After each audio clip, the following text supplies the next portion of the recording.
Very good morning to all of you. Hope you are doing well and welcome to our YouTube channel CGCU Muradabad, a journey to excellence. Today we will discuss about sliding continent theory of Delhi और दिल्ली का महाद्वीपीय स्खलन सिद्धांत। यह सिद्धांत अपने समय का एक महत्वपूर्ण सिद्धांत है। यह सिद्धांत उस समय की घटनाओं के आधार पर प्रस्तुत किया गया है जब महाद्वीपीय विस्थापन के बारे में विशेष खोज हो रही थी। इस सिद्धांत को डेली महोदय ने अपनी फेमस बुक अवर मोबाइल अर्थ में प्रस्तुत किया, जो कि गुरुत्वाकर्षण शक्ति पर आधारित था। And his main objective was to explain the origin, evolution of the Earth's surface and the cause and process of mountain building.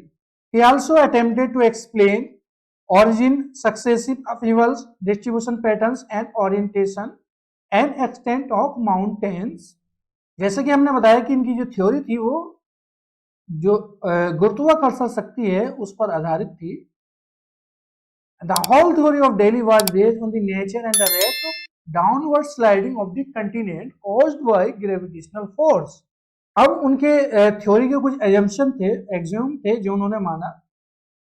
पहला था कि जो distribution of land and water है वो पहले से डिटरमाइंड है सिंस प्राइम डेज,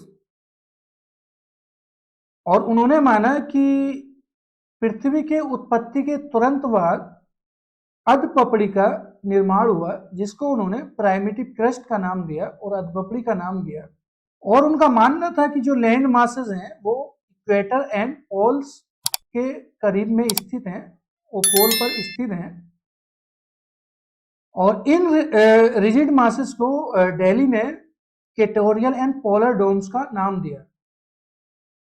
इसका इक्वेटोरियल एंड पोलर डोम्स, भूमध्य रेखीय और ध्रुवीय गुंबद। एंड उन्होंने 3 बेल्ट को आइडेंटिफाई किया इसके बेस पे, north polar domes, equatorial polar domes and south polar domes. अब जो लैंड मासेस थे दो, इक्वेटोरियल एंड पोलर डोम्स, उनके बीच में क्या था, जलीय भाग थे जिनको उन्होंने mid latitude furrows and primeval Pacific Ocean का नाम दिया। और उनका मानना था जो क्रस्ट है वो हैवियर मटेरियल यानी कि ग्रेनाइट से बनी है, जबकि जो रॉक्स हैं सबस्ट्रेटम की वो लाइटर ग्लासी बेसाल्ट से बनी है। ऐसा डेली महोदय का मानना था, जो कि गलत था। The water bodies occupied half of the globe, Tethys geosyncline, northern mid-latitude Faroes was a marked feature throughout much of geological time. और उन्होंने माना जो टिथीज जियोसिंक्लाइन था वो एक मार्क फीचर था through much of geological time. और उनका ये भी मानना था कि जो लैंड मासेस हैं वो प्रोजेक्टेड हैं above the water bodies, and polar and equatorial domes were sloping towards mid latitude furrows. और जो भूमध्य रेखीय एंड ध्रुवीय गुंबद हैं वो क्या कर रहे हैं, खिसक रहे हैं किसकी तरफ, माध्य अक्षांशीय खाई जो है उसकी तरफ क्या हो रहे हैं, वो खिसक रहे हैं। अब देखिए, daily has believe in the collapse of the primitive crust what had not elaborated the mechanism of collapse। और उन्होंने ये नहीं बताया कि जो क्रस्ट का कोलैप्स हुआ वो क्यों हुआ। Consequently, crust would have collapsed on the still contracting interior due to, अब वो जो कोलैप्सिंग हुआ वो किसकी वजह से हुआ, उन्होंने माना the weight of the oceanic water। किसका weight of oceanic water, इसके वेट की वजह से। दूसरा था वेट ऑफ जियोसिंक्लाइनल सेडिमेंट्स, और जो सेडिमेंट्स आके जमा हो रहे थे जियोसिंक्लाइन में उसका वेट था, जिसकी वजह से जो क्रस्ट थी वो कोलैप्स हुई। एंड तीसरा जो महत्वपूर्ण था वो ये था गुरुत्वाकर्षण शक्ति, जो कि पृथ्वी के केंद्र से आ रही थी। उसकी वजह से भी क्या हुआ, जोसिन क्लाइन में धसाव हुआ और कोलैप्स हुआ crust. Deposition of the sediments into the mid latitude furrows and Pacific Ocean, geosynclines हुआ तो क्या हुआ, जो पोलर डोम्स थे और इक्वेटोरियल डोम्स वो ट्रांसफॉर्म हो गए into broader domes. The size of the dome continue to increase, और इस प्रकार जो डोम का साइज था वो इंक्रीज होता रहा। The sediments of the continental domes began to expand because of increase in the size and height of the domes, and consequently sediments of the dome began to lose weight and become lighter in weight.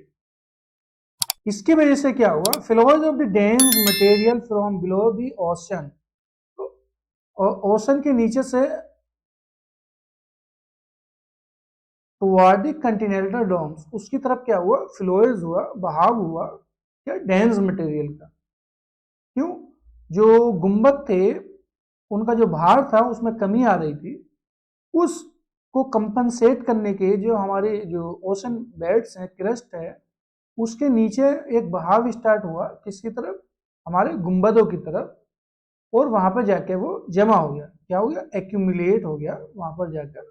The size of the dome continue to expand, the real time pressure on ocean beds also continue to increase, और क्या हुआ, जिसकी वजह से sedimentation subsidence की वजह से जो प्रेशर था वो इंक्रीज होता रहा, और जब tolerance limit of oceanic crust to withstand the ever increasing pressure was crossed, the oceanic weights began to rupture and break, और लास्ट में क्या हुआ, जो हमारी क्रस्ट थी ओशियनिक क्रस्ट, उसमें रप्चर एंड ब्रेक आ गया और वहां से वो टूट गई। तो देखिए हम इसको एक चित्र के और ग्राफ के जरिए समझ सकते हैं। जैसा कि जो डेली महोदय ने माना कि ये क्या है, एक जोसिन क्लाइन है, क्या है ये, एक जोसिन क्लाइन है। अब इसमें क्या हो रहा है, सेडिमेंटेशन हो रहा, क्या हो रहा, सेडिमेंटेशन हो रहा एंड सब्सिडेंस हो रहा, क्या ये, जोसिन क्लाइन, ये क्या हो गई हमारी जोसिन क्लाइन। अब जो लेयर थी और जो हमारे डोम्स थे, जो क्रस्ट थी, वो हमारी किससे बनी थी, जैसे कि डेली ने माना ग्रेनाइट से बनी थी, जो कि एक हैवियर होता है, किससे बनी थी, ग्रेनाइट। अब जो सबस्ट्रेटम है वो किससे बना था, ग्लासी बेसाल्ट है, जो कि लाइटर था कंपेरेटिव टू ग्रेनाइट्स और ग्रेनाइटिक रॉक्स। अब हुआ क्या, जब जो हमारे पोलर एंड इक्वेटोरियल डोम्स थे, जब उनका इरोजन हुआ, इरोजन की वजह से वहां पे क्या हुआ, वो जो अपर्दित पार्ट था, जो अपर्दित भाग था, वो इस जोसिन क्लाइन में आकर, यहाँ पर आकर जोसिन क्लाइन में आके क्या हुआ, वो इकट्ठा हुआ। जब यहाँ पे आके इकट्ठा हुआ तो उसका प्रेशर की वजह से, उसके भार की वजह से क्या हुआ, इसमें सब्सिडेंस हुआ, क्या हुआ, धसाव हुआ, और उसकी जो तली थी वो नीचे धस गई, किसकी, जोसिन क्लाइन की, और एक हद तक जो था वो उसको वियर कर सकती थी। उसके बाद उस प्रेशर को, उस दबाव को, जो हमारा ओशन क्रस्ट थी उसको वियर नहीं कर सकती थी।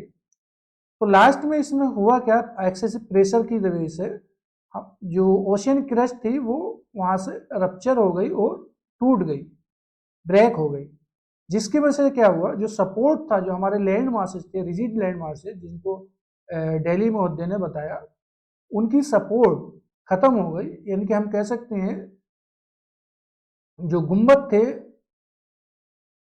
उनकी जो सपोर्ट थी वो खत्म हो गई, जिसकी वजह से ये क्या हुए, दोनों एक दूसरे की तरफ खिसके, क्या हुए, खिसके। जब ये दोनों पार्ट यानी कि mid polar domes and equatorial domes जब ये खिसके, तो जो यहाँ पे जो पार्ट था, अपर्दित पार्ट था, जो जमा था, जो सेडिमेंट जमा थे, उसमें क्या हुआ, क्रम्बलिंग हुआ और फोल्डिंग हुआ।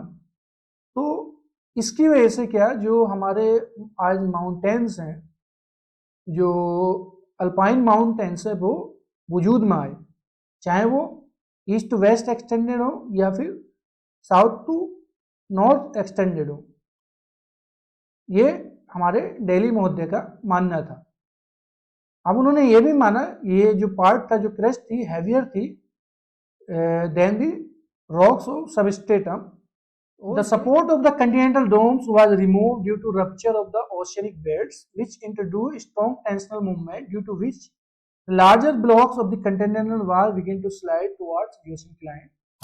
The geosynclinal sediments were thus fused and folded due to compressive forces coming from the sliding continental block, giving birth to folded mountains.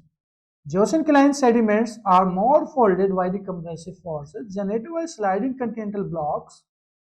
It is thus obvious that greater the amount of slipping of the continental blocks, the more geosynclinal sediments are fused and more greater folded mountains were formed. जो Daly महोदय थे उन्होंने try किया to explain north south and west extended mountain, west and east extending mountains were formed due to sliding of polar and equatorial dome toward mid-latitude furrows. यानी कि उन्होंने बताया कि जो पश्चिम से पूरब की तरफ जो फैले हुए जो माउंटेन हैं उनकी जो उत्पत्ति हुई है वो पोलर एंड इक्वेटोरियल डोम्स के खिसकने की वजह से हुई है। वो किसकी तरफ खिसके? Mid latitude Feroz. किसके? मिड लैटिट्यूड फेरोज की तरफ जब वो खिसके हैं तो हमारे west to east extended mountains यानी कि जो alpine mountains of Europe and the Himalaya उनकी उत्पत्ति हुई है। किसकी तरफ खिसकने से? मिड लैटिट्यूड फेरोज की तरफ खिसकने से। दूसरा उनका मानना था कि north south extending mountains were form due to sliding of continental march toward the Pacific ocean. तो उन्होंने माना कि जो एंडीज एंड रॉकीज माउंटेन्स हैं जो उनकी उत्पत्ति हुई है वो पैसिफिक ओशन की तरफ स्लाइड करने से हुई है कंटिनेंटल मार्चेस के। The island arc and festoon parallel to Asiatic coast, और जो एशिया के कोस्ट के जो पैरेलल हैं आइलैंड आर्क एंड फेस्टून्स वो भी फॉर्म हुए हैं। किसकी वजह से हुए? Due to sliding of Asiatic march toward the Pacific ocean. तो ये अहम पार्ट है। तो उन्होंने माना कि जो लैंड पार्ट हैं वो जो लैंड मासेज हैं वो कहीं ना कहीं किसके हैं? किसकी तरफ? जो गर्त थी, जो खाई थी, जो उन्होंने माना जियोसिंक्लाइन थी उसकी तरफ, जिससे जो वहाँ पे सेडिमेंट्स जमा हुए थे उनमें क्या हुआ? क्रम्बलिंग हुआ due to the compressive force की वजह से, और माउंटेन जो हैं वो चाहे वो ईस्ट वेस्ट हो या नॉर्थ साउथ हो वो वजूद में आए हैं। ऐसा डेली महोदय का मानना था। इनकी थ्योरी के कुछ क्रिटिसिज्म हैं और कुछ लिमिटेशंस हैं। The outer crust is denser than the substratum. जैसे कि डेली महोदय ने माना कि जो क्रस्ट है वो हैवियर है than the substratum rocks, the rocks of substratum, जो कि कहीं ना कहीं जो साइंटिफिक नॉलेज है आज की वो उसके विरुद्ध है। यानी कि ये उनका सेल्फ एक्सियोम था। This theory presents erroneous views about geosyncline, और कहीं ना कहीं जो इनका मानना था जियोसिंक्लाइन के बारे में तो वो भी गलत था। वो क्यों? जो जियोसिंक्लाइन्स हैं जैसे कि और लोगों ने बताया है वो क्या है कि जियोसिंक्लाइन्स आर नैरो, मतलब संकरी, उथली और लंबी होती हैं, जबकि इन्होंने हर वाटर बॉडीज को क्या एक जियोसिंक्लाइन का नाम दिया। तो ये भी कहीं ना कहीं अनसाइंटिफिक था। The theory to certain extent believes in such distribution of land and sea as to suit to its own purpose। मतलब उन्होंने जो लैंड एंड वाटर बॉडीज का जो डिस्ट्रीब्यूशन था उसके अपने पर्पज के अकॉर्डिंग उन्होंने माना, ना जबकि कोई साइंटिफिक फैक्ट के बेस पे उन्होंने लिया।